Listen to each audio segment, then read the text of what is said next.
दोस्तों तो class 10th वालों के लिए आज हम लाइट, प्रकाश और दर्पण के सारे टॉपिक इंपॉर्टेंट जो बहुविकल्पीय क्वेश्चन में आते हैं उसको लगाने की कोशिश करेंगे। तो ध्यान दो, पहला प्रकाश क्या है। तो प्रकाश एक वैद्युत चुंबकीय तरंग है जो निर्वात में प्रकाश 3×10⁸ मीटर के सेकंड से चलता है। ये तो आप जानते हैं। फिर आप ध्यान से सुने, प्रकाश जो होता है उसको चलने के लिए माध्यम की आवश्यकता नहीं होती है। नेक्स्ट पॉइंट है कि प्रकाश जब एक माध्यम से दूसरे माध्यम में जाता है तो उसकी आवृत्ति नहीं बदलती, तरंग दैर्ध्य और उसकी चाल बदल जाती है। अब समझे, प्रकाश का परावर्तन क्या होता है। प्रकाश चिकनी सतह से टकराकर वापस लौटता है, इस घटना को प्रकाश का परावर्तन कहते हैं। इसके दो नियम हैं, आपतित किरण, परावर्तित किरण तथा आपतन बिंदु पर डाला गया विलंब, तीनों क्या होते हैं, एक तल में होते हैं और आपतन कोण का मान परावर्तन कोण के बराबर होता है। समतल दर्पण क्या होता है, इसका परावर्तक पृष्ठ समतल होता है।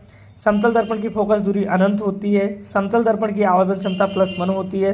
समतल दर्पण से सदैव वस्तु के बराबर सीधा व आभासी प्रतिबिंब बनता है। समतल दर्पण के लिए F और B का मान क्या होता है, धनात्मक होता है। तो इसको ध्यान से ऐसे नोट कर लेंगे। फिर ध्यान से देखें, अवतल दर्पण क्या होता है।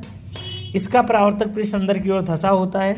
इसका परावर्तक पृष्ठ अंदर की ओर धंसा होता है। आप देख रहे हैं, अवतल दर्पण सदैव कैसा बनाता है, वास्तविक और आभासी दोनों तरह का प्रतिबिंब बनाता है। ये आभासी प्रतिबिंब कब बनाता है, जब वस्तु कहाँ हो, F और P के बीच में। उसका किरण आरेख भी पूछता है, तो आप ध्यान से इसको देख लें। तो वस्तु F और P के बीच में होता है, तभी अवतल दर्पण आभासी प्रतिबिंब बनाता है। ध्यान देना, अवतल दर्पण जो आभासी प्रतिबिंब बनाता है वो वस्तु से बड़ा होता है, जबकि उत्तल दर्पण जो आभासी प्रतिबिंब बनाता है वो वस्तु से क्या होता है बच्चों, छोटा होता है। इस बात को ध्यान देना। अवतल दर्पण के लिए सूत्र होता है 1/f = 1/b+। यहाँ B क्या है, दर्पण से प्रतिबिंब की दूरी। U क्या है, दर्पण से वस्तु की दूरी।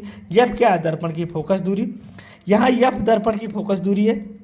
अवतल दर्पण के लिए F, B और U तीनों का मान क्या होता है, ऋणात्मक होता है जब प्रतिबिंब वास्तविक बनता है, और धनात्मक होता है, B का मान सिर्फ धनात्मक होता है जब प्रतिबिंब आभासी बनता है। एक केस में अवतल दर्पण का उपयोग कई जगह किया जाता है। 2-3 उपयोग पूछता है। शेविंग मिरर में, जहाँ नाई शेविंग मिरर के रूप में करता है।